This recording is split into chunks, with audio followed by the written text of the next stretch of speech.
Gokul global university ખાતે 8મા શૈક્ષણિક અધિવેશનમાં વિશેષ ઉપસ્થિતિ રહેતા કેબિનેટ મંત્રી શ્રી બળવંતસિંહ રાજપૂત.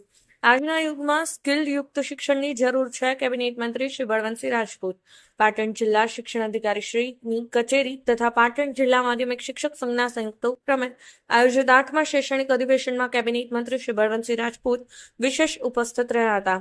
આ પ્રસંગે કેબિનેટ મંત્રી શ્રી બળવંતસિંહ રાજપૂતે જણાવ્યું હતું કે હજારો વર્ષોનો ઇતિહાસ સાક્ષી છે કે વિશ્વના લોકો ભારતમાં અભ્યાસ કરવા આવતા હતા. વિશ્વનો 25% વ્યાપાર ભારત દેશ થતો હતો. આજે પરિસ્થિતિ બદલાઈ ભારતના લોકો અભ્યાસ કરવા વિદેશ જઈ રહ્યા હતા અને માધ્યમમાં રાખીને વિશ્વના લોકો ભારતમાં અભ્યાસ કરવા આવે, જેથી ભારત દેશે 2047 સુધી રોડમેપ બનાવ્યો છે, જેના મદદથી ભારત આત્મનિર્ભર બનશે.